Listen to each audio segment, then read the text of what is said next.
ಯಾಕೆ ದುಡ್ಡಿರೋರೇ ದುಡ್ಡು ಮಾಡ್ತಾರೆ, ಯಾಕೆ ಬಡತನದಲ್ಲಿರೋರೇ ಬಡತನದಲ್ಲಿ ಇವತ್ತಿಗೂ ಇರ್ತಾರೆ, ಅವ್ರಿಗೆ ದುಡ್ಡು ಮಾಡೋದಕ್ಕಾಗೋದಿಲ್ಲ? ಯಾವಾಗ ಮನುಷ್ಯ ಬ್ರ್ಯಾಂಡ್ಸ್ಗಳನ್ನ ಬೈ ಮಾಡ್ತಾ ಹೋಗ್ತಾನೆ ಅವನು ಮಿಡ್ಲ್ ಕ್ಲಾಸ್ ಆಗಿ ಉಳ್ಕೊಳ್ತಾನೆ. ಯಾವಾಗ ಅವನು ಬ್ರ್ಯಾಂಡನ್ನ ಬಿಲ್ಡ್ ಮಾಡ್ತಾ ಹೋಗ್ತಾನೆ ಅವಾಗ ಮಾತ್ರ ಅವ್ನು ವೆಲ್ದಿ ಆಗ್ತಾ ಹೋಗ್ತಾನೆ. ಕೆಲವೊಬ್ರು ಹೇಳ್ತಾರೆ ದುಡ್ಡು ಮಾಡೋದು ಕಷ್ಟ ಅಂತ ಹೇಳ್ತಾರೆ.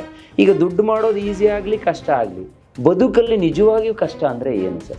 ಇವತ್ತಿರುವಂಥ ಆಪರ್ಚುನಿಟಿನಲ್ಲಿ ಸರ್, ಇವತ್ತಿರುವಂಥ ಅವಕಾಶಗಳಲ್ಲಿ, ಇವತ್ತಿರುವಂಥ ಪ್ರಕೃತಿನಲ್ಲಿ, ಇವತ್ತಿರುವಂಥ ಸರೌಂಡಿಂಗ್ನಲ್ಲಿ 100% ಇವತ್ತು ದುಡ್ಡು ಮಾಡೋದು ಭಯಂಕರ ಈಸಿ. ಯಾವುದೋ ಒಂದು ಆಸ್ತಿ ಮಾರಿದಿರ್ಬೋದು, ಯಾವುದೋ ಒಂದು ಸೈಟ್ ಮಾರಿದಿರ್ಬೋದು, ಅಥವಾ ಯಾವುದೋ ಒಂದು ಪಾಲಕ್ಕೆ ಬರಬೇಕಾದಂಥ ದುಡ್ಡು ಬಂದಿರೋದಿರ್ಬೋದು, ಅವೆಲ್ಲ ಬಹಳ ಈಸಿ. ಆದರೆ ಕಷ್ಟ ಏನು ಗೊತ್ತಾ? ಅದೇ ಜಾಗದಲ್ಲಿ ಉಳ್ಕೊಳ್ಳೋದು ಕಷ್ಟ. ವೆಲ್ತ್ ಮ್ಯಾನಿಫೆಸ್ಟೇಷನ್ ಏನು ಮಾಡಿದ್ರು ಕೂಡ ನಮ್ಗೆ ರಿಸಲ್ಟ್ ಸಿಗ್ತಾ ಇಲ್ಲ ಅನ್ನೋರು ಸುಮಾರು ಜನ ಇದ್ದಾರೆ. ಅಂಥವರಿಗೆ ನಿಮ್ಮಿಂದ ಬೆಸ್ಟ್ ಸಜೆಷನ್ ಬೇಕು ಸರ್. ದೇವರು ಯಾವತ್ತೂ ನಮ್ಮ ಸ್ಟ್ರೆಂತ್ಗೆ ರೆಸ್ಪಾಂಡ್ ಮಾಡೋದಲ್ಲ, ನಮ್ಮ ಸರೆಂಡರ್ನೆಸ್ಗೆ ರೆಸ್ಪಾಂಡ್ ಮಾಡುವಂಥದ್ದು ಯೂನಿವರ್ಸ್. ಸಕ್ಸಸ್ ಆಗಬೇಕು ಅಂತಿತ್ತು ಅಂತ ಹೇಳಿದ್ರೆ ಹೊರಗಡೆ ಪ್ರಪಂಚ ಡಿಫೈನ್ ಮಾಡಿದ ವಿಷಯಗಳ ಮೇಲೆ ಬದುಕಬೇಡಿ. ಸಕ್ಸಸ್ ಆಗಬೇಕು ಅಂತಿತ್ತು ಅಂತ ಹೇಳಿದ್ರೆ ನಿಮ್ಮ ಲೈಫು ನಿಮ್ಮಿಂದ ಏನು ಡಿಮಾಂಡ್ ಮಾಡ್ತಾ ಇದೆ ಅದನ್ನು ನೋಡಿ ಬದುಕಬೇಕಾಗಿರುತ್ತೆ. ಒಬ್ಬ ವ್ಯಕ್ತಿಯ ಜೀವನವನ್ನು ನಾವು ಹೆಂಗೆ ಸಿಂಪ್ಲಿಫೈ ಮಾಡೋದು ಸರ್? ನಾವು ಈಗ ಯಾವುದರಲ್ಲಿ ಅವನು ಹೋಗಬೇಕು, ಎಲ್ಲದರ ಹಿಂದೆನೂ ಆತ ಓಡಾಡ್ತಿದ್ದಾನೆ. ಸೊ ಇದಕ್ಕೊಂದು ನೀವು ಮಾರ್ಗೋಪಾಯ ಸೂಚಿಸೋದಾದ್ರೆ ಏನು ಹೇಳ್ತೀರಾ? ಜನಗಳು ಫೇಲ್ ಆಗ್ತಾ ಇರೋದು ಅವ್ರ ಲೈಫಲ್ಲಿ ಅವ್ರಿಗೆ ಗುರಿಗಳಿಲ್ಲ ಅಂತಲ್ಲ, ಆದ್ರೆ ಏನ್ ಗುರಿ ಇಲ್ಲ ಅನ್ನೋ ಕಾರಣಕ್ಕೋಸ್ಕರ. ಅವ್ರಿಗಿರೋ ಗುರಿ ಅವ್ರದ್ದೇನ ಅಲ್ವಾ ಅಂತ ಡೌಟ್ ಅಲ್ಲಿ ಇರ್ತಾರೆ. That is where so most of the people will fail. ಎಲ್ಲರ ಲೈಫು ನಾನು ಹಂಗಾಗ್ಬಿಟ್ಟಿದ್ರೆ ಚೆನ್ನಾಗಿ ಹೋಗ್ಬಿಡ್ತೀನಿ ಅಲ್ಲ. ನಮಗಿರುವಂಥ ರಿಸೋರ್ಸ್ಗಳಿಂದ ನಾವು ಯಾವ ಥರ ಮಲ್ಟಿಪ್ಲೈ ಮಾಡ್ತೀವಿ, ನಮಗಿರುವಂಥ ರಿಸೋರ್ಸ್ಗಳಿಂದ ನಾವು ಯಾವ ರೀತಿ ಅದನ್ನು ಬೆಳೆಸ್ತೀವಿ, ಅದೇ ಜಾಗದಲ್ಲಿ ಹೆಂಗೆ ಉಳ್ಕೊತೀವಿ ಅನ್ನೋದು ತುಂಬ ಇಂಪಾರ್ಟೆಂಟ್ ಆಗಿರುತ್ತೆ. ಪ್ರಿಯ ವೀಕ್ಷಕರೇ ನಮಸ್ಕಾರ. ಕಾರ್ಯಕ್ರಮವನ್ನು ನೋಡಿ ಸುಮ್ಮನಾಗಬೇಡಿ, ನಮ್ಮ ವಾಹಿನಿಯನ್ನ ಸಬ್ಸ್ಕ್ರೈಬ್ ಮಾಡ್ಕೊಳ್ಳಿ. ಹಾಯ್ ಹಲೋ ನಮಸ್ಕಾರ ವೀಕ್ಷಕರೇ, ನಾನು ಸಂದೀಪ್ ಶೆಟ್ಟಿ ಹೆಗ್ಗದ್ದೆ. ಇದು ಹೆಗ್ಗದ್ದೆ ಸ್ಟುಡಿಯೋ. ವೀಕ್ಷಕರೇ, ನಾನು ಕಳೆದ ಅನೇಕ ಕಾರ್ಯಕ್ರಮಗಳಲ್ಲಿ ವೆಲ್ತ್ ಎಕ್ಸ್ಪರ್ಟ್ ಆಗಿರುವಂತಹ ಸುರೇಶ್ ಶೈವ ಅವ್ರನ್ನ ಮಾತಾಡಿಸ್ತಾ ಇದ್ದೆ. ಸೊ ಪ್ರತಿ ಕಾರ್ಯಕ್ರಮದಲ್ಲೂ ಈ ವೆಲ್ತ್ ಬಗ್ಗೆ, ಫೈನಾನ್ಸ್ ಬಗ್ಗೆ ನಿಮಗೆ ಒಂದೊಳ್ಳೆ ಮಾಹಿತಿಯನ್ನು ಇವರು ಕೊಡ್ತಾಯಿದ್ರು. ಸೊ ಇವತ್ತಿನ ಕಾರ್ಯಕ್ರಮದಲ್ಲೂ ನನ್ನ ಜೊತೆಗೆ ಜಾಯಿನ್ ಆಗಿದ್ದಾರೆ. ನಾನು ಅವ್ರ ಜೊತೆಗೆ ಈಗ ನಾವೆಲ್ಲ ಹೊರಗಡೆ ಲೈಫಲ್ಲಿ ತುಂಬ ಸಕ್ಸಸ್ಫುಲ್ ವ್ಯಕ್ತಿ ಥರ ಕಾಣಿಸ್ತೀವಿ, ತುಂಬ ದೊಡ್ಡದಾಗಿ ಕಾಣಿಸ್ತೀವಿ ಅನೇಕರಿಗೆ. ಆದರೆ ಒಳಗಡೆ ತುಂಬ ಖಾಲಿ ಅನ್ನೋ ಥರ ಫೀಲಿಂಗ್ ಇರುತ್ತೆ ನಮಗೆ. ಆಮೇಲೆ ಸಕ್ಸಸ್ ಅನ್ನೋದು ಆಗಬೇಕು ಅಂತ ಹೇಳಿದ್ರೆ ಇನ್ನರ್ ಟ್ರಾನ್ಸ್ಫಾರ್ಮೇಷನ್ ಬೇಕು ಅಂತ ನಾವು ಹೇಳ್ತೀವಿ. ಅದನ್ನು ಶುರು ಮಾಡೋದು ಎಲ್ಲಿಂದ, ಅದನ್ನು ಶುರು ಮಾಡೋದು ಹೆಂಗೆ? ಈಗ ಕೆಲವೊಬ್ಬರು ಏನೂ ಇರಲ್ಲ, ಅವ್ರಿಗೆ ಲಕ್ಕು ಕುಲಾಯಿಸ್ತು, ಅವ್ರು ತುಂಬ ಶ್ರೀಮಂತರಾಗ್ಬಿಟ್ರು, ನಾನು ಮಧ್ಯಮ ವರ್ಗದವನು, ನಾನು ಇವತ್ತಿಗೂ ಹಾಗೆ ಇದ್ದೀನಿ, ಹಾಗೆ ಹೀಗೆ ಅಂತೆಲ್ಲ ಸುಮಾರು ಜನ ಯೋಚನೆ ಮಾಡೋರಿದ್ದಾರೆ. ನಮ್ಮ ಒಳಗಡೆ ಇರುವಂಥ ಎನರ್ಜಿ ಅದು ನಮಗೆ ಗೊತ್ತಾಗೋದು ಹೆಂಗೆ? ಇದೆಲ್ಲೋದ್ರ ಬಗ್ಗೆ ಒಂದಿಷ್ಟು ಮಾತಾಡೋಣ ಅಂತಲೇ ಇವತ್ತಿನ ಕಾರ್ಯಕ್ರಮದಲ್ಲಿ ಅವರು ನಮ್ಮ ಜೊತೆಗಿದ್ದಾರೆ. ಸೊ ನಾನು ನನ್ನ ಕಾರ್ಯಕ್ರಮದಲ್ಲಿ ಜಾಯಿನ್ ಮಾಡಿಸ್ಕೊಂಡಿದ್ದೀನಿ. ಬನ್ನಿ, ನಿಮ್ಮೆಲ್ಲರ ಪರವಾಗಿ ಇವತ್ತಿನ ಕಾರ್ಯಕ್ರಮಕ್ಕೆ ಅವ್ರನ್ನ ಆತ್ಮೀಯ ಸ್ವಾಗತವನ್ನು ಕೋರ್ತಾ ಇದ್ದೀನಿ. ಸರ್, ಕಾರ್ಯಕ್ರಮ ಸ್ವಾಗತ. Thank you so much. ಹೇಗಿದ್ದೀರಿ ಸರ್? All good. ಸೊ ಮೈಸೂರಿಂದ ನಮ್ಮ ಸ್ಟುಡಿಯೋ ಬಂದಿದ್ದೀರಾ. ಫಸ್ಟ್ ಆಫ್ ಆಲ್ ನಾನು ನಿಮಗೆ ಥ್ಯಾಂಕ್ಸ್ ಹೇಳಬೇಕು, ಯಾಕಂದರೆ ಸುಮಾರು ದೂರದಿಂದ ಇಲ್ಲಿವರೆಗೆ ಬಂದಿದ್ದೀರಾ. ಸೊ ನಮ್ಮ ಕಾರ್ಯಕ್ರಮವನ್ನು ಸುಮಾರು ಜನ ನೋಡ್ತಾ ಇದ್ದಾರೆ, ಕಮೆಂಟ್ಸ್ ಕೂಡ ಮಾಡ್ತಾ ಇದ್ದಾರೆ. ಈಗ ನಾವು ಈ ಮ್ಯಾನಿಫೆಸ್ಟೇಷನ್ಗಳ ಬಗ್ಗೆ ಲಾಸ್ಟ್ ವಿಡಿಯೋದಲ್ಲೂ ಮಾಡಿದ್ದೀವಿ. ಸೊ ನಿಮ್ಮ ಅನೇಕ ಕಾರ್ಯಕ್ರಮಗಳು ನಮ್ಮ ದೇಶ ಅಲ್ಲ, ಬೇರೆ ದೇಶಗಳಲ್ಲೂ ಕೂಡ ನಿಮ್ಮನ್ನು ಕರೆಸಿಬಿಟ್ಟು ಕಾರ್ಯಕ್ರಮವನ್ನು ಮಾಡಿಸ್ತಿದ್ದಾರೆ. ಅಂದರೆ ಪರ್ಸ್ನಲ್ ಫಿನಾನ್ಸ್ ಬಗ್ಗೆ, ವೆಲ್ತ್ ಮ್ಯಾನಿಫೆಸ್ಟೇಷನ್ ಬಗ್ಗೆ ನೀವು ಟ್ರೈನನ್ನು ಕೂಡ ಮಾಡ್ತೀರಾ. 300ಕ್ಕೂ ಹೆಚ್ಚು ಟಿ ವಿ ಕಾರ್ಯಕ್ರಮಗಳಲ್ಲೂ ಕೂಡ ಭಾಗವಹಿಸಿದ್ದೀರಾ. ಸೊ ಅಲ್ಲಿ ಮೈಂಡ್ ಸೆಟ್ ಇರ್ಬೋದು, ಎನರ್ಜಿ ಇರ್ಬೋದು, ಪರ್ಸ್ನಲ್ ಫಿನಾನ್ಸ್ ಬಗ್ಗೆ ಮಾಹಿತಿಯನ್ನು ಕೊಟ್ಟಿದ್ದೀರಾ. 6000ಕ್ಕೂ ಹೆಚ್ಚು 1-to-1 ಇಂಡಿವಿಜುವಲ್ ಪರ್ಸನ್ ಕೌನ್ಸಲಿಂಗನ್ನು ಕೂಡ ನೀವು ಮಾಡಿದ್ದೀರಾ. ಸೊ ನನಗೆ ಇದ್ರ ಬಗ್ಗೆ ಎಲ್ಲ ಹೆಮ್ಮೆ ಇದೆ. ಆಮೇಲೆ ಪೊಲೀಸ್ ಆಫೀಸರ್ಗಳಿಗೂ ಕೂಡ ಪರ್ಸ್ನಲ್ ಟ್ರೈನಿಂಗನ್ನು ಮಾಡಿದ್ದೀರಾ. ಸೊ ಆಮೇಲೆ ಸುಮಾರು ಅವಾರ್ಡ್ಗಳು ನಿಮ್ಮನ್ನು ಅರಸ್ಕೊಂಡು ಬಂದಿದೆ. ಇನ್ನು ನಮ್ಮ ಹತ್ತಿರ ಏನಾದರೂ ಒಂದು ದುಡ್ಡಿದೆ ಅಂತ ಹೇಳಿದ್ರೆ ಅದನ್ನು ಸರಿಯಾದ ಮಾರ್ಗದಲ್ಲಿ ಇನ್ವೆಸ್ಟ್ಮೆಂಟ್ ಮಾಡಬೇಕು, ಅದನ್ನು ಹೇಗೆ ಮಾಡೋದು ಅಂತ ಯಾರಾದರೂ ಯೋಚನೆಯಲ್ಲಿದ್ದರೆ ಅದನ್ನು ಕರೆಕ್ಟಾಗಿ ಒಂದು ಪಾತಲ್ಲಿ ಕರ್ಕೊಂಡು ಹೋಗೋದಕ್ಕೆ ನೀವೇ ಬೆಸ್ಟ್ ಪರ್ಸನ್ನು ಅಂತ ನನಗನ್ಸುತ್ತೆ. ಯಾಕಂದರೆ ನಾನು ವೈಯಕ್ತಿಕವಾಗಿ ಪರ್ಸ್ನಲಾಗಿ ಏನಾದರೂ ಕೇಳಬೇಕು, ಏನಾದರೂ ಮಾಡಬೇಕು ಅಂದರೆ ನಿಮ್ಮಿಂದ ಸಜೆಷನನ್ನು ತಗೊತೀನಿ. ಸೊ ನನಗೆ ಅವ್ರು ಎಷ್ಟೇ ಬ್ಯುಸಿ ಇದ್ದರೂ ಕೂಡ ಫ್ರೀ ಮಾಡ್ಕೊಂಡು ಒಂದಿಷ್ಟು ಮಾರ್ಗಗಳನ್ನು ತಿಳಿಸ್ತಾ ಇರ್ತಾರೆ. ಹಾಗಾಗಿ ನಮ್ಮ ವೀಕ್ಷಕರಿಗೂ ಅದು ಹೆಲ್ಪ್ ಆಗಲಿ ಅಂತ ನಿಮ್ಮ ಕಾಂಟ್ಯಾಕ್ಟ್ ನಂಬರನ್ನು ಕೊಟ್ಟಿರ್ತೀನಿ. ಡಿಸ್ಕ್ರಿಪ್ಷನ್ ಬಾಕ್ಸಲ್ಲೂ ಕಂಪ್ಲೀಟ್ ಡೀಟೇಲ್ಸ್ ಇರುತ್ತೆ. ನಿಮ್ಮ ನಂಬರ್ ಇರ್ಬೋದು, ನಿಮ್ಮ ಸೈಟು ಡೀಟೇಲ್ಸ್ ಎಲ್ಲವೂ ಕೂಡ ಕೊಟ್ಟಿರ್ತೀನಿ ಸರ್. ಯಾರಿಗಾದರೂ ಇವರನ್ನ ಕಾಂಟ್ಯಾಕ್ಟ್ ಮಾಡಬೇಕು ಅಂತ ಹೇಳಿದ್ರೆ ನೇರವಾಗಿ ಕಾಂಟ್ಯಾಕ್ಟ್ ಮಾಡಿ. ಇಲ್ಲಿ ಯಾವುದೇ ಮಧ್ಯವರ್ತಿಗಳು ಏನೂ ಇರೋದಿಲ್ಲ, ನಿಮ್ಮನ್ನು ನೇರವಾಗಿ ಕಾಂಟ್ಯಾಕ್ಟ್ ಮಾಡಬಹುದು. ಸರ್, ಈಗ ಮ್ಯಾನಿಫೆಸ್ಟೇಷನ್ ಮಾಡಬೇಕು ಅಂತ ಕೆಲವೊಬ್ಬರು ಏನೇನೋ ಮಾಡ್ತಾ ಇರ್ತಾರೆ. ಆದರೆ ಅವರಿಗೆ ಏನು ಮಾಡಬೇಕು, ವೆಲ್ತ್ ಮ್ಯಾನಿಫೆಸ್ಟೇಷನ್ ಏನು ಮಾಡಿದರೂ ಕೂಡ ನಮ್ಗೆ ರಿಸಲ್ಟ್ ಸಿಗ್ತಾ ಇಲ್ಲ ಅನ್ನೋರು ಸುಮಾರು ಜನ ಇದ್ದಾರೆ. ಅಂಥವರಿಗೆ ನಿಮ್ಮಿಂದ ಬೆಸ್ಟ್ ಸಜೆಷನ್ ಬೇಕು sir. See that's a wonderful question actually. C ಇದಕ್ಕೆ ಮಹಾಭಾರತದೊಂದು ನಾನು ಇನ್ಸಿಡೆಂಟನ್ನು ಹೇಳ್ತೀನಿ. ಓಕೆ. ಎಲ್ಲರೂ ಒಂದು ಸಾಮಾನ್ಯವಾದ ಒಂದು ಪ್ರಶ್ನೆನ ಏನು ಕೇಳ್ತಾರೆ ಹೇಳಿ, ಯಾಕೆ ಅರ್ಜುನಗೆ ಮಾತ್ರನೇ ವಿಶ್ವರೂಪ ದರ್ಶನ ಸಿಕ್ತು, ಉಳಿದವ್ರಿಗೆ ಯಾಕೆ ಸಿಕ್ಲಿಲ್ಲ? ಧರ್ಮರಾಯ ಎಂಥ ಬ್ಯೂಟಿಫುಲ್ ಪರ್ಸನ್ ಅವರು. ಸೊ ನಕುಲ ಸಹದೇವ, ಅಶ್ವಿನಿ ಕುಮಾರರು, ಅವ್ರಿಗೆ ಯಾಕೆ ಸಿಕ್ಲಿಲ್ಲ? ಭೀಮ ಎಂಥ ಬಲ ಇರುವಂಥವನು, ಅವ್ನಿಗೆ ಯಾಕೆ ಸಿಕ್ಲಿಲ್ಲ? ಹೋಗಿ ಹೋಗಿ ಹೋಗಿ ಇವನ್ಗೆ ಅರ್ಜುನನ್ಗೆ ಯಾಕೆ ಕೊಟ್ಟರು ಅಂತ ಹೇಳ್ಬಿಟ್ಟು ಎಲ್ಲರದ್ದು ಒಂದು ಪ್ರಶ್ನೆ ಇರುತ್ತೆ. ಬೇಸಿಕಲಿ ಏನಂದ್ರೆ, ಯುದ್ಧ ನಡೆಯುವಂಥ ಸಮಯದಲ್ಲಿ ಅರ್ಜುನ ಹೋಗಿ ನಿಂತ್ಕೊಂಡ ತಕ್ಷಣನೇ ಅವನು ಫುಲ್ ಟ್ರಾಮಾಗ ಹೋಗ್ಬಿಡ್ತಾನೆ, ತಲೆಗೆಟ್ಟೋಗೋದು ಅವನಿಗೆ.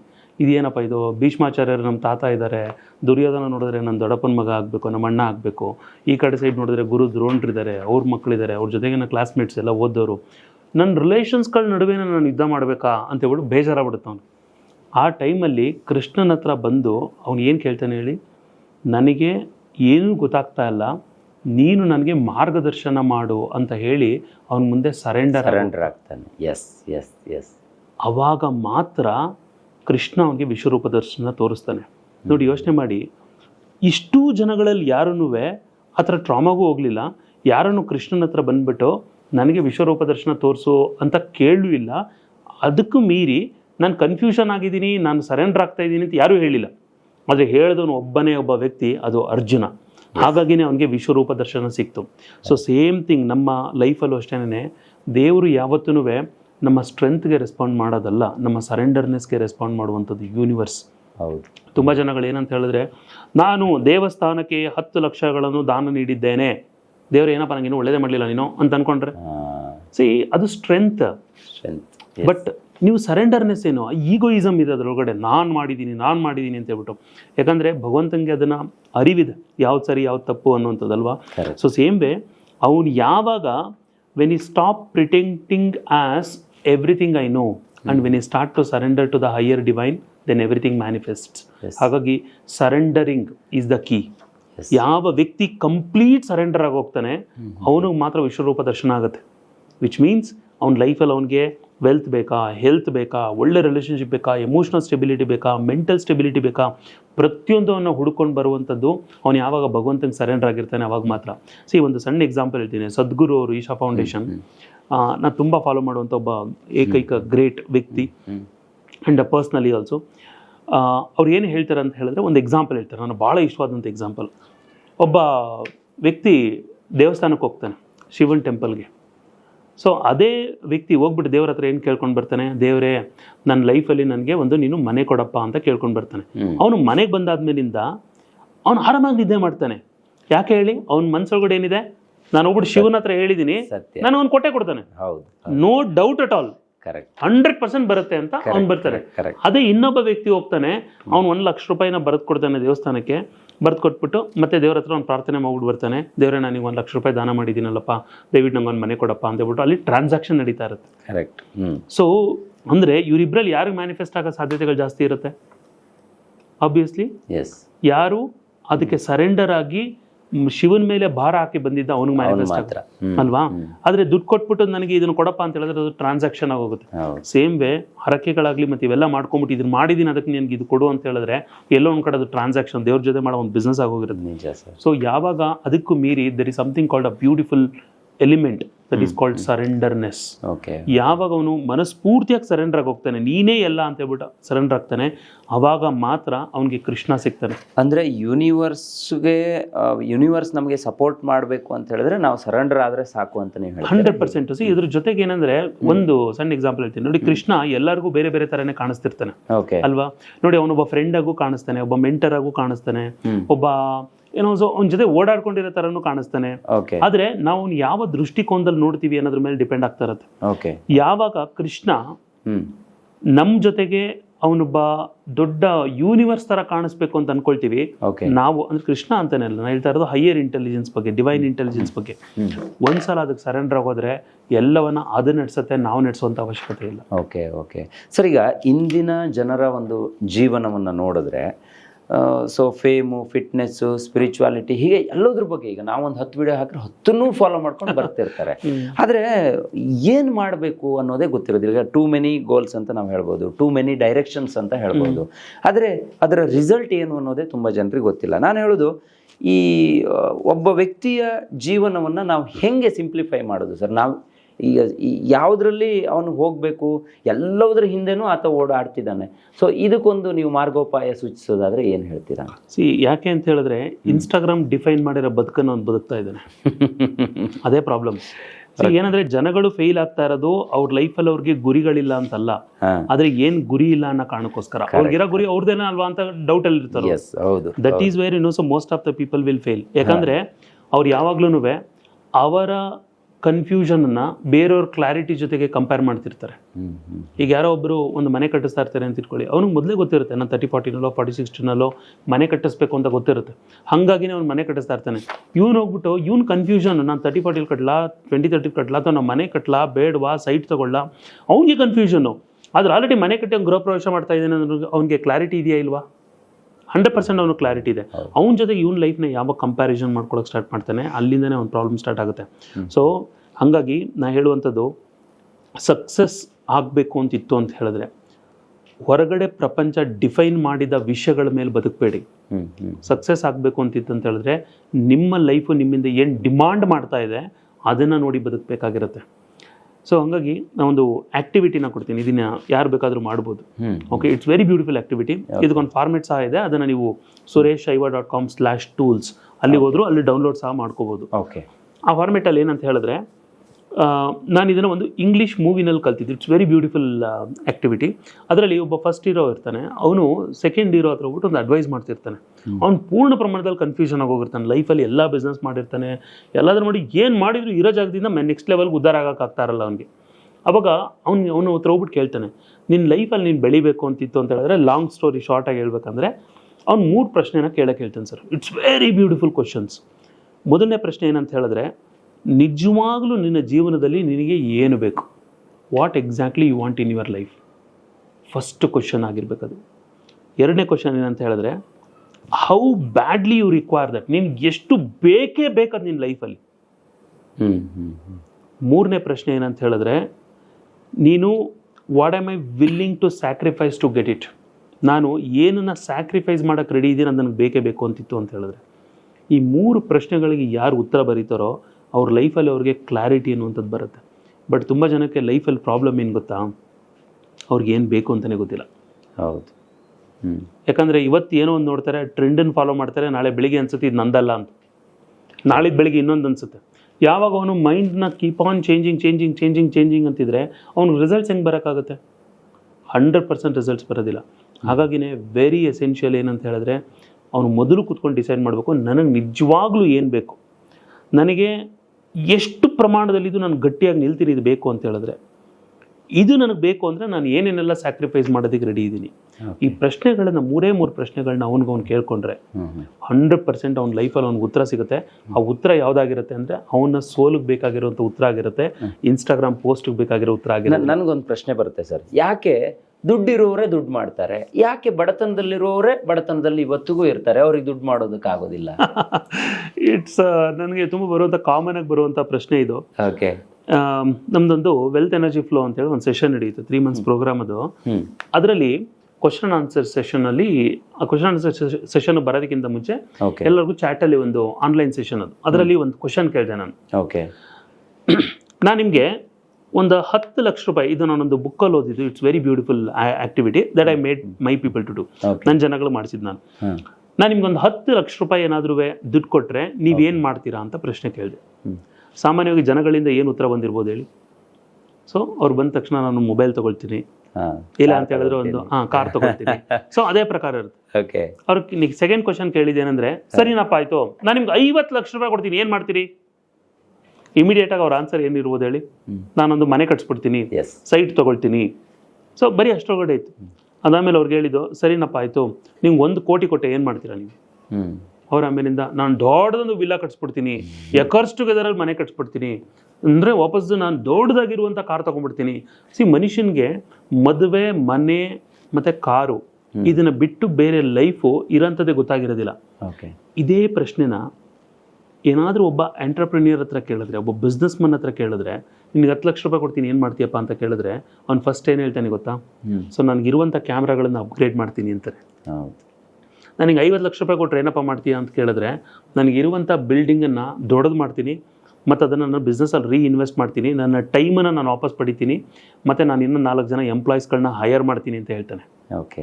ಅದೇ 1 ಕೋಟಿ ರೂಪಾಯಿ ಕೊಡ್ತೀನಿ ಅಂತ ಹೇಳಿದ್ರೆ ನಾನು ಹೊಸ ಲೈಸೆನ್ಸ್ಗಳನ್ನು ಅಪ್ಲೈ ಮಾಡ್ತೀನಿ, ಮತ್ತೆ ಬಿಸ್ನೆಸ್ಗೆ ರೀಇನ್ವೆಸ್ಟ್ ಮಾಡ್ತೀನಿ, ದುಡ್ಡನ್ನ ಮಲ್ಟಿಪ್ಲೈ ಮಾಡ್ತೀನಿ ಅಂತ ಹೇಳ್ಬಿಟ್ಟು ಹೇಳ್ತಾನೆ. ಇವರಿಬ್ಬರಿಗೂ ಇರುವಂಥ ವ್ಯತ್ಯಾಸನೇ ಇದು ಸರ್. ಏನಂದರೆ ಯಾವ ಮನುಷ್ಯ ನೋಡಿ ಅವನು ಸ್ಪೆಂಡಿಂಗ್ ಬಗ್ಗೆ ಯೋಚನೆ ಮಾಡ್ತಾನೆ, ಅವನ ಲೈಫಲ್ಲಿ ಅವನು ಮಿಡ್ಲ್ ಕ್ಲಾಸ್ ಆಗಿ ಉಳಿತಾನೆ, ಇಲ್ಲ ಪೂರ್ ಆಗಿ ಉಳ್ಕೊತಾನೆ. ಸತ್ಯ. ಯಾರು ದುಡ್ಡನ್ನ ಮಲ್ಟಿಪ್ಲೈಯಿಂಗ್ ಬಗ್ಗೆ ಯೋಚನೆ ಮಾಡ್ತಾನೆ ಅವನು ಮಾತ್ರ ವೆಲ್ದಿಯಾಗಿ ಬೆಳೆಯೋದಕ್ಕೆ ಸಾಧ್ಯ ಆಗುತ್ತೆ. ಇಬ್ಬರ ನಡುವಿನ ವ್ಯತ್ಯಾಸ ಇಷ್ಟೇನೆ. ಒಬ್ಬ ಸ್ಪೆಂಡಿಂಗ್ ಬಗ್ಗೆ ಯೋಚನೆ ಮಾಡ್ತಾ ಇದ್ದಾನೆ, ಒಬ್ಬ ಮಲ್ಟಿಪ್ಲೈಯಿಂಗ್ ಬಗ್ಗೆ, ಕಾಂಪೌಂಡಿಂಗ್ ಬಗ್ಗೆ ಯೋಚನೆ ಮಾಡ್ತಾ ಇದ್ದಾನೆ. ಇವಾಗ ಯೋಚನೆ ಮಾಡಿ, ನಾನೇನು ಪ್ರಶ್ನೆ ಕೇಳಿದೆ ವೀಕ್ಷಕರು ಬೇಕಾದ್ರೆ ಅವ್ರು ಯೋಚನೆ ಮಾಡೋದು, ಓಕೆ ನನಗೆ ಸಿಕ್ಕಿದ್ರೆ ನಾನು ಫಸ್ಟ್ ಥಾಟ್ ಏನು ಬರ್ತಾಯಿತ್ತು, ಇವಾಗಲ್ಲ, ಈಗ ಗೊತ್ತಾದ್ಮೇಲಲ್ಲ. ಮೊದಲೇ ನನಗೇನು ಬರ್ತಾಯಿತ್ತು, ಮನೆ ಕಟ್ಸ್ಬಿಡ್ತೀನಿ, ಕಾರ್ ತೊಗೊಬಿಡ್ತೀನಿ, ಕಾರ್ ಅಪ್ಗ್ರೇಡ್ ಮಾಡ್ತೀನಿ, ಯಾಕಂದರೆ ಪಕ್ಕ ಮನೆಯವ್ನು ಹೊಟ್ಟೆ ಉರಿಬೇಕಲ್ಲ, ಅದಕ್ಕೆ ಮಾಡ್ಬಿಡ್ತೀನಿ. So that is not the way to grow. ಯಾವಾಗ ಮನುಷ್ಯ ಅವನು ಬ್ರ್ಯಾಂಡ್ಸ್ಗಳನ್ನು ಬೈ ಮಾಡ್ತಾ ಹೋಗ್ತಾನೆ ಅವನು ಮಿಡ್ಲ್ ಕ್ಲಾಸ್ ಆಗಿ ಉಳ್ಕೊಳ್ತಾನೆ. ಯಾವಾಗ ಅವನು ಬ್ರ್ಯಾಂಡನ್ನು ಬಿಲ್ಡ್ ಮಾಡ್ತಾ ಹೋಗ್ತಾನೆ ಅವಾಗ ಮಾತ್ರ ಅವನು ವೆಲ್ದಿ ಆಗ್ತಾ ಹೋಗ್ತಾನೆ. ಹೌದು ಸರ್, ಹೌದು. ಸೊ ಇನ್ಸ್ಟೆಡ್ ಅವನು ಫಾಲ್ತು ವಿಷಯಗಳಿಗೆ ಇನ್ವೆಸ್ಟ್ ಮಾಡೋದ್ರ ಬದಲು ಅವನು ಮಲ್ಟಿಪ್ಲೈ ಮಾಡೋಕ್ಕೆ ಸ್ಟಾರ್ಟ್ ಮಾಡಿ ಅದರಿಂದ ಬಂದಂಥ ದುಡ್ಡಲ್ಲಿ ಏನೇ ಲಾಭದಿಂದ ಏನಾದರೂ ಮಾಡಲಿ, then he will win there. Yes yes yes. ಈಗ ಸುಮಾರು ಜನ ಹೇಳೋದು ಸರ್, ದುಡ್ಡು ಮಾಡೋದು ಅಷ್ಟು ಈಸಿ ಇಲ್ಲ ಗುರು, ತುಂಬ ಕಷ್ಟ ಇದೆ, ದುಡ್ಡು ಮಾಡೋದಕ್ಕೆ ಅಷ್ಟು ಆಗೋದೇ ಇಲ್ಲ ಅಂತಲೂ ಹೇಳ್ತಾರೆ. ದುಡ್ಡು ಮಾಡೋದು ಈಸಿ ಆದರೆ ಬದುಕಲ್ಲಿ ಕಷ್ಟ ಅನ್ನೋದು ಯಾವುದು? ಹಾಗಾದರೆ ಕಷ್ಟ ಅನ್ನೋದು ಏನು ಅನ್ನೋದು ನನಗೆ ಬೇಕು. ಅಂದರೆ ನಿಜವಾಗಿಯೂ ಬದುಕಲ್ಲಿ ಟಫ್ ಅನ್ನೋದು ಏನು? ನೀವು ಒಂದೊಂದ್ಸಲ ಹೇಳ್ತೀರಾ ದುಡ್ಡು ಮಾಡೋದು ಈಸಿ ಅಂತಲೂ ಹೇಳ್ತೀರಾ, ಕೆಲವೊಬ್ರು ಹೇಳ್ತಾರೆ ದುಡ್ಡು ಮಾಡೋದು ಕಷ್ಟ ಅಂತ ಹೇಳ್ತಾರೆ. ಈಗ ದುಡ್ಡು ಮಾಡೋದು ಈಸಿ ಆಗಲಿ ಕಷ್ಟ ಆಗಲಿ, ಬದುಕಲ್ಲಿ ನಿಜವಾಗಿಯೂ ಕಷ್ಟ ಅಂದರೆ ಏನು ಸರ್? ದುಡ್ಡು ಮಾಡಿದ್ಮೇಲೆ ಸಿ ಒಂದು ಪಾಯಿಂಟ್ ಅರ್ಥ ಮಾಡ್ಕೊಳ್ಳಿ. ನಾನು ಈ ಹಿಂದೆನೂ ಹೇಳಿದೆ, ನಾನು ತುಂಬ ಟೈಮ್ ಹೇಳಿದ್ದೀನಿ. ಇವತ್ತಿರುವಂಥ ಆಪರ್ಚುನಿಟಿನಲ್ಲಿ ಸರ್, ಇವತ್ತಿರುವಂಥ ಅವಕಾಶಗಳಲ್ಲಿ, ಇವತ್ತಿರುವಂಥ ಪ್ರಕೃತಿನಲ್ಲಿ, ಇವತ್ತಿರುವಂಥ ಸರೌಂಡಿಂಗ್ನಲ್ಲಿ 100% ಇವತ್ತು ದುಡ್ಡು ಮಾಡೋದು ಭಯಂಕರ ಈಸಿ. ಆ್ಯಂಡ್ ತುಂಬ ಜನ ಅದಕ್ಕೆ ವಿರುದ್ಧವಾಗಿರ್ಬೋದು, ಅದೆಲ್ಲ ಈಸಿ ಆಗಿಬಿಡುತ್ತೆ, ಹೇಳೋದು ಸುಲಭ, ಮಾಡೋದು ಕಷ್ಟ. ಅವ್ರ ಲೈಫ್ ಆಲ್ರೆಡಿ ಲೀಡ್ ಮಾಡ್ತಾ ಇದ್ದಾರಲ್ವಾ, ಕಷ್ಟ ಕಷ್ಟ ಅಂದ್ಕೊಂಡು ಅವ್ರು ಅಲ್ಲೇ ಇರ್ತಾರೆ. ಬಟ್ ಈ ಮೆಸೇಜ್ ಯಾರಿಗೆ ಅಂದರೆ ನಿಜವಾಗ್ಲೂ ಯಾರ ಲೈಫಲ್ಲಿ ಮೇಲೆ ಬರಬೇಕು ಅಂತಿದ್ದಾರೆ ಅವ್ರಿಗೆ ಮಾತ್ರ. ಇದಕ್ಕೊಂದು ತುಂಬ ಜನ ಏನು ಅಂದ್ಕೊಳ್ತಾರೆ, ನಾನು ದುಡ್ಡು ಮಾಡೋದು ಕಷ್ಟ, ಫಸ್ಟೇ ರಾಂಗ್ ಅಫರ್ಮೇಷನ್. ಅದು ಕಷ್ಟ ಕಷ್ಟ ಕಷ್ಟ ಅಂತ ಅಂದ್ಕೊಂಡು ಅವ್ನ ಲೈಫ್ ಪೂರ್ತಿ ಅದೇನೇ ಅನುಭವಿಸ್ತಾ ಬಂದ್ಬಿಟ್ಟಿರ್ತಾನೆ. ರಿಚ್ ಆಗೋದು ಅಥವಾ ದುಡ್ಡು ಮಾಡೋದು ಅಥವಾ ದುಡ್ಡು ನಿಮಗೆ ಬರೋದು ತುಂಬ ಈಸಿ. ಅದು ಲೈಫಲ್ಲಿ ಭಗವಂತ ಎಲ್ಲರಿಗೂ ಒಂದು ಅವಕಾಶ ಕೊಟ್ಟೇ ಕೊಡ್ತಾನೆ. ಎಂಥವನಾರು ಆಗಿರಲಿ ಅವ್ನಿಗೊಂದು ಅವಕಾಶ ಬರುತ್ತೆ. ಯಾವುದೋ ಒಂದು ಆಸ್ತಿ ಮಾರಿದಿರ್ಬೋದು, ಯಾವುದೋ ಒಂದು ಸೈಟ್ ಮಾರಿದಿರ್ಬೋದು, ಅಥವಾ ಯಾವುದೋ ಒಂದು ಪಾಲಕ್ಕೆ ಬರಬೇಕಾದಂಥ ದುಡ್ಡು ಬಂದಿರೋದಿರ್ಬೋದು, ಅವೆಲ್ಲ ಬಹಳ ಈಸಿ. ಆದರೆ ಕಷ್ಟ ಏನು ಗೊತ್ತಾ, ಅದೇ ಜಾಗದಲ್ಲಿ ಉಳ್ಕೊಳ್ಳೋದು ಕಷ್ಟ. ಹೌದು. Getting rich is very easy, getting wealthy is very easy, but staying wealthy is the most difficult task in the world. ಒಂದು ನಿಮಗೆ ಅಮಿತಾಬ್ ಬಚ್ಚನ್, ಬಿಕಾಸ್ ನಾನು ತುಂಬ ಗೌರವಿಸುವಂಥ ಒಬ್ಬ actor and amazing person is. ನನಗೆ ಯಾವಾಗಲೂ ಅವ್ರ ವಾಯ್ಸ್ ಅಂತ ಹೇಳಿದ್ರೆ ಒಂಥರ ತುಂಬ ಗ್ರೇಟ್ ಅಂತ ಫೀಲ್ ಆಗ್ತಾ ಇರುತ್ತೆ. ನೋಡಿ, ಅವರೊಬ್ಬರು ದೊಡ್ಡ star, voice of India and ದೊಡ್ಡ ಫಿಲ್ಮ್ ಸ್ಟಾರು, ಅಮೇಝಿಂಗ್ ಪರ್ಸನ್. ಅವ್ರ ಹಿಂದೆನೂ ಒಂದು ನಿಮ್ಗೆ ಗೊತ್ತಿರ್ಬೋದು, ಒಂದು ಫೈನಾನ್ಷಿಯಲ್ ಸ್ಟೋರಿ ಇದೆ. ನೀವು ಅದನ್ನು ಅಬ್ಸರ್ವ್ ಮಾಡಿರ್ತೀರಿ ಅಂತ ಅಂದ್ಕೊಳ್ತೀನಿ. ಅವರೊಂದು ಇಂಟರ್ವ್ಯೂನಲ್ಲೂ ಅದನ್ನು ಹೇಳಿದ್ದು, 1990ನೇ ಇಸ್ವಿನಲ್ಲಿ ಅವರು ABCL ಅನ್ನುವಂಥ ಒಂದು ಕಂಪನಿನ ಕಟ್ಟಿರ್ತಾರೆ, ಅಂದರೆ ಅಮಿತಾಬ್ ಬಚ್ಚನ್ ಕಾರ್ಪೊರೇಷನ್ ಲಿಮಿಟೆಡ್ ಅಂತ ಹೇಳ್ಬಿಟ್ಟು. ಸೊ ಅದು ಆಲ್ಮೋಸ್ಟ್ ಬ್ಯಾಂಕ್ರಪ್ಟ್ ಆಗೋಗಿರುತ್ತೆ. ಆ ಟೈಮಲ್ಲಿ ಅವರೊಂದು ಇಂಟರ್ವ್ಯೂನಲ್ಲಿ ಏನು ಹೇಳ್ತಾರೆ ಅಂದರೆ, ನನ್ನ ಫ್ರೆಂಡ್ಸ್ಗಳು ಸಹ ನಂದು ಫೋನ್ ಎತ್ತಾ ಇರಲಿಲ್ಲ ಅಂತ. ಯಾರೆಲ್ಲ ನನ್ನ ಫ್ರೆಂಡ್ಸ್ಗಳು ಫೋನ್ ಮಾಡಿದರೆ ಎಲ್ಲಿ ಇವನ್ನ ದುಡ್ಡು ಕೇಳ್ಬಿಡ್ತಾನಪ್ಪ ಅಂತ ಹೇಳ್ಬಿಟ್ಟು ಫೋನ್ ಎತ್ತಾ ಇರಲಿಲ್ವಂತ ಅವರು, ಪಾಪಚ. ಸೊ ಅಂಥ ಸಿಚುವೇಶನಲ್ಲಿ ಇದ್ದಂಥವ್ರು, ಅವ್ರಿಗೆ ಯಾವುದೇ ಫಿಲ್ಮ್ ಸೈನಪ್ಸ್ಗಳು ಬರ್ತಾ ಇರಲಿಲ್ಲ, ಯಾರು ಪ್ರೊಡ್ಯೂಸರ್ಸ್ಗಳು ಮತ್ತು ಯಾರು ಬಂದು ಅವ್ರನ್ನ ಟಚೇ ಮಾಡ್ತಾ ಇರಲಿಲ್ಲ. ಅಂಥ ಸಿಚುವೇಶನಲ್ಲಿ ಅವರೊಂದು ಬ್ಯೂಟಿಫುಲ್ ಮಾತನ್ನು ಹೇಳ್ತಾರೆ. ಆ್ಯಂಡ್ ಒಂದು ಪೇನ್ಫುಲ್ ಇನ್ನೊಂದು ಏನು ಹೇಳ್ತಾರೆ ಅಂದರೆ, ಅವ್ರ ಮೇಲೆ 55 ಲೀಗಲ್ ಕೇಸಸ್ ಇರುತ್ತೆ. ಅದಾದಮೇಲಿಂದ 1999ರಲ್ಲಿ ಟೋಟಲಿ ಅದೊಂಥರ ಬ್ಯಾಂಕ್ರಪ್ಸಿ ಸ್ಟೇಜಲ್ಲಿ ಇರಬೇಕಾದ್ರೆ ನಾವೆಲ್ಲ ಸಣ್ಣವರಿದ್ದಾಗ ನೋಡಿರ್ತೀವಿ. ಅವಾಗ ಸ್ಟಾರ್ಟ್ ಆಗಿದೆ KBC, ಕೌನ್ ಬನೇಗಾ ಕರೋಡ್ಪತಿ. ಅಲ್ಲಿಂದ ಮತ್ತೆ ಅವ್ರ ಲಕ್ ಚೇಂಜ್ ಆಗುತ್ತೆ. ಆ ಇಂಟರ್ವ್ಯೂನಲ್ಲಿ ಅವರೊಂದು ಲೈನ್ ಹೇಳ್ತಾರೆ, ಏನಂದರೆ, anyone can get rich at once, but very few can stay there forever ಅಂತ. ಹೌದು, ಎಂಥ ಬ್ಯೂಟಿಫುಲ್ ಮಾತು ಸರ್ ಅದು. ಯಾರು ಬೇಕಾದರೂ ಬದುಕಲ್ಲಿ ರಿಚ್ ಆಗ್ಬೋದು, ಯಾರು ಬೇಕಾದರೂ ದುಡ್ಡು ಮಾಡ್ಬೋದು, ಆದರೆ ಅದೇ ಜಾಗದಲ್ಲಿ ಉಳ್ಕೊಳ್ಳೋದು ಕೆಲವರು ಜನ ಮಾತ್ರ. ಆ್ಯಂಡ್ ಆಲ್ಸೋ ಈ says getting rich is a luck, staying wealthy is a wisdom ಅಂತ. ಅಂದರೆ ಯಾರಿಗೊಬ್ರಿಗೂ ಒಂದು ಸೈಟ್ ಮಾರಿ ಹೇಳಿದ್ನಲ್ಲ, ಅದರಿಂದ ದುಡ್ಡು ಬರುತ್ತೆ, ಆದರೆ ಅದೇ ಜಾಗದಲ್ಲಿ ಉಳ್ಕೊಳ್ಳೋದಿರುತ್ತಲ್ಲ, ಅದು ಮಾತ್ರ ಒಂದು ವಿಸ್ಡಮಿಂದ ಸಾಧ್ಯ ಆಗುತ್ತೆ. ಸರಿಯಾದ ಮೆಂಟರ್ಶಿಪ್ ಇಲ್ಲ ಅಂದರೆ, ಸರಿಯಾದ ಸಾಂಗತ್ಯ ಇಲ್ಲ ಅಂತ ಹೇಳಿದ್ರೆ, ಸರಿಯಾದ ಜನಗಳ ಸಂಪರ್ಕ ಇಲ್ಲ ಅಂತ ಹೇಳಿದ್ರೆ, ಮಾಡಿಟ್ಟಿರೋ ಅಷ್ಟು ದುಡ್ಡನ್ನ ಕಳ್ಕೊಂಡ್ಬಿಡ್ತಾರೆ. ನೋಡಿ, ಒಂದು ಬಿಗ್ ಡೀಲ್, ಒಂದು ಒಳ್ಳೆ ವೈರಲ್ ಬಿಸ್ನೆಸ್ ಐಡಿಯಾ, ಒಂದು ಕೊಲಾಬ್ರೇಷನ್, ಇದರಿಂದ ಒಬ್ಬನಿಗೆ ದುಡ್ಡು ಬರುತ್ತೆ. ಭಗವಂತ ಡೆಫಿನೆಟಾಗಿ ಪ್ರತಿಯೊಬ್ಬರ ಲೈಫಲ್ಲಿ ಒಂದು ಪೀಕ್ ಟೈಮ್ ಅಂತ ಕೊಡ್ತಾನೆ. ಯಾಕಂದರೆ 120 ವರ್ಷ ಆ್ಯಕ್ಚುಲಿ ಗ್ರಹಗಳದೆಲ್ಲ ಇರೋದು. ಅಸ್ಯೂಮಿಂಗ್ ಅವನೊಂದು 70 ವರ್ಷ ಬದುಕಿರ್ತಾನೆ ಅಂತ ಇಟ್ಕೊಂಡ್ರು ಅಷ್ಟು ಟೈಮಲ್ಲಿ ಯಾವಾಗಲೂ ಒಂದ್ಸಲ ಅವ್ನಿಗೆ ಪೀಕ್ ಟೈಮ್ ಅಂತ ಬಂದಿರೋದು. ಆ ಪೀಕ್ ಟೈಮಲ್ಲಿ ಬಂದಿದ್ದಾಗ ಅವನು ಅಲ್ಲೇ ಉಳ್ಕೊಳ್ಬೇಕು ಅಂತ ಹೇಳಿದ್ರೆ ವೈಸ್ ಆಗಿರುವಂಥ ನಿರ್ಧಾರಗಳನ್ನು ಮಾಡಬೇಕು. ಯಾವಾಗ ಅವನು ಅದನ್ನು ಮಾಡೋದಿಲ್ಲ, 100% ಇರುವಂಥ ಎಲ್ಲ ದುಡ್ಡನ್ನು ಕಳ್ಕೊಂಡು ಮತ್ತೆ ಬೀದಿಗೆ ಬರೋದು ಜಾಸ್ತಿ ದೂರ ಇರೋದಿಲ್ಲ. ಹಾಗಾಗಿನೇ ನೋಡಿ, ಆ್ಯಕ್ಚುಲಿ ಒಬ್ಬ 2 ಕೋಟಿ ರೂಪಾಯಿ ಏನಾದ್ರು ಸೆಲ್ ಮಾಡಿದರೆ ಅವನೊಂದು 5 ವರ್ಷ ಆದಮೇಲಿಂದ ಎಲ್ಲಿರ್ತಾನೆ, ಅವನು ಮತ್ತೆ ಯಾರ ಹತ್ರನೂ ಕೆಲಸ ಹುಡುಕ್ತಿರ್ತಾನೆ. ಸೊ ಅರ್ಥ ಏನು ಅಂತ ಹೇಳಿದ್ರೆ, ನಿಮ್ಮ ಹತ್ರ ಆಲ್ರೆಡಿ ದುಡ್ಡಿದೆಯಾ, if you don't invest that properly, if you don't make up your mind to stay as wealthy, then it becomes a difficult task. ಯಾಕಂದರೆ ದೊಡ್ಡವರು ಎಲ್ಲ ಹೇಳ್ತಾರೆ, ನಾನು ಅಂಬಾನಿ ಫ್ಯಾಮಿಲಿಲಿ ಹುಟ್ಬಿಡ್ಬೇಕಾಗಿತ್ತು. ಸೊ ಅನಿಲ್ ಅಂಬಾನಿಯವರು ಅದೇ ಫ್ಯಾಮಿಲಿಯಲ್ಲಿ ಹುಟ್ಟಿದ್ದಲ್ವಾ. ದೊಡ್ಡ ಫಿಲ್ಮ್ ಸ್ಟಾರ್ ಆಗಿಬಿಡ್ಬೇಕಿತ್ತು, ದುಡ್ಡು ಇದ್ಬಿಡೋದು. ಅಮಿತಾಬ್ ಬಚ್ಚನ್ ಅವರು ಅದರಲ್ಲೇ ಇದ್ದಿದ್ದಲ್ವಾ. ಸಿ, ಎಲ್ಲರ ಲೈಫು ನಾನು ಹಂಗಾಗ್ಬಿಟ್ಟಿದ್ರೆ ಚೆನ್ನಾಗಿ ಹೋಗ್ಬಿಡ್ತೀನಿ ಅಲ್ಲ. ನಮಗಿರುವಂಥ ರಿಸೋರ್ಸ್ಗಳಿಂದ ನಾವು ಯಾವ ಥರ ಮಲ್ಟಿಪ್ಲೈ ಮಾಡ್ತೀವಿ, ನಮಗಿರುವಂಥ ರಿಸೋರ್ಸ್ಗಳಿಂದ ನಾವು ಯಾವ ರೀತಿ ಅದನ್ನು ಬೆಳೆಸ್ತೀವಿ, ಅದೇ ಜಾಗದಲ್ಲಿ ಹೆಂಗೆ ಉಳ್ಕೊತೀವಿ ಅನ್ನೋದು ತುಂಬ ಇಂಪಾರ್ಟೆಂಟ್ ಆಗಿರುತ್ತೆ. ಅದಕ್ಕೆ ನಾನು ಹೇಳುವಂಥದ್ದು, getting rich or getting money is very very easy, ಭಗವಂತ ಕೊಡ್ತಾನೆ ಅದನ್ನು. ಆದರೆ staying there takes a different dimension of thinking and it is a wisdom. Yes, ಖಂಡಿತ ಸರ್. ನಿಜವಾಗ್ಲೂ ನಾನಂತೂ ನಿಮ್ಮ ಜೊತೆಗೆ ಮಾತಾಡ್ತಿರ್ಬೇಕಾದ್ರೆ ಸುಮಾರು ವಿಚಾರಗಳನ್ನು ಪ್ರತಿ ಸಲ ತಿಳ್ಕೊತಾ ಇರ್ತೀನಿ. ಖಾಲಿ ನಾನು ಮಾತ್ರ ತಿಳ್ಕೊಳ್ಳೋದಲ್ಲ, ನಮ್ಮ ವೀಕ್ಷಕರಿಗೂ ಕೂಡ ಅದನ್ನು ಪ್ರಸಾರ ಮಾಡುವಂಥ ಒಂದು ಕೆಲಸವನ್ನು ಕೂಡ ಮಾಡ್ತಾ ಇದ್ದೀನಿ. ಸೊ ನನಗೆ ನಿಜವಾಗ್ಲೂ ಖುಷಿ ಆಗುತ್ತೆ. ಯಾಕಂದರೆ ನಾನು ಈ ದುಡ್ಡಿನ ಬಗ್ಗೆ ಇರ್ಬೋದು ಅಥವಾ ಈ ಮನಿ ಮ್ಯಾನಿಫೆಸ್ಟೇಷನ್ ಅನ್ನುವಂಥ ಸಬ್ಜೆಕ್ಟನ್ನು ಫಸ್ಟ್ ಟೈಮ್ ನಾವು ತಗೊಂಡಾಗಲೇ, ಇಲ್ಲ ಸರ್ ಇದು ಸುಮಾರು ಜನರಿಗೆ ಹೆಲ್ಪ್ ಆಗುತ್ತಂತ ನಾನು ಅವತ್ತು ನಿಮಗೆ ಹೇಳಿದೆ. ಸೊ ನೀವು ಮೈಸೂರಿಂದ ಇವತ್ತು ನಮ್ಮ ಹೆಗ್ಗದ್ದೆ ಸ್ಟುಡಿಯೋಗೆ ಬೆಂಗಳೂರವರೆಗೆ ಬಂದು ನಾವು ಕೇಳಿರುವಂಥ ಎಲ್ಲ ಪ್ರಶ್ನೆಗಳಿಗೂ ಸವಿಸ್ತಾರವಾದ ಮಾಹಿತಿಯನ್ನು ಕೊಟ್ಟಿರಿ. ಸೊ ನಮ್ಮ ಜನಗಳಿಗೂ ಹೆಲ್ಪ್ ಆಗಲಿ ಅಂತ ನಿಮ್ಮ ಕಂಪ್ಲೀಟ್ ಡೀಟೇಲ್ಸನ್ನು ಡಿಸ್ಕ್ರಿಪ್ಷನ್ ಬಾಕ್ಸಲ್ಲಿ ನಾನು ಕೂಡ ಕೊಟ್ಟಿರ್ತೀನಿ ಸರ್. ಇವತ್ತಿನ ಕಾರ್ಯಕ್ರಮದಲ್ಲಿ ನೀವು ನಮ್ಮ ಜೊತೆ ಭಾಗವಹಿಸಿ ಇಷ್ಟೆಲ್ಲ ಮಾಹಿತಿಯನ್ನು ಕೊಟ್ಟಿರೋದಕ್ಕೆ ಹೆಗ್ಗದ್ದೆ ಸ್ಟುಡಿಯೋ ಕಡೆಯಿಂದ ತುಂಬ ಧನ್ಯವಾದ sir. Thank you so much. ಸರ್ವೇ ಜನ ಸುಖಿನೋ ಭವಂತು. ಎಲ್ಲರಿಗೂ ಒಳ್ಳೆಯದಾಗಲಿ. Thank you so much. ನೋಡಿದ್ರಲ್ಲ ವೀಕ್ಷಕರೇ, ಇದು ಈ ಹೊತ್ತಿನ ವಿಶೇಷ. ಈಗ ನಿಮ್ಮ ಸರದಿ, ನಿಮ್ಗೇನು ಅನ್ನಿಸ್ತು ಅನ್ನೋದನ್ನು ದಯವಿಟ್ಟು ಕಮೆಂಟ್ ಬಾಕ್ಸಲ್ಲಿ ಬರೀರಿ. ಸುರೇಶ್ ಶೈವ ಅವ್ರನ್ನ ನೇರವಾಗಿ ಕಾಂಟ್ಯಾಕ್ಟ್ ಮಾಡಬೇಕು ಅಂತ ಹೇಳಿದ್ರೆ ಒಮ್ಮೆ ಡಿಸ್ಕ್ರಿಪ್ಷನ್ ಬಾಕ್ಸನ್ನು ಕಂಪ್ಲೀಟಾಗಿ ರೀಡ್ ಮಾಡ್ಕೊಳ್ಳಿ. ಅವರ ಎಲ್ಲ ಸೈಟ್ಸ್ಗಳ ಲಿಂಕ್ ಕೂಡ ನಮ್ಮ ಡಿಸ್ಕ್ರಿಪ್ಷನ್ ಬಾಕ್ಸಲ್ಲಿ ಇರುತ್ತೆ, ಮತ್ತು ಅವರ ಕಾಂಟ್ಯಾಕ್ಟ್ ನಂಬರ್ ಕೂಡ ಇರುತ್ತೆ. ಅದನ್ನು ಕೂಡ ಸದ್ಬಳಕೆ ಮಾಡ್ಕೊಳ್ಳಿ ಅಂತ ಹೇಳ್ತಾ ಇವತ್ತಿನ ಕಾರ್ಯಕ್ರಮ ಮುಗಿಸ್ತಾ ಇದ್ದೀನಿ. Stadium Heggadde studio.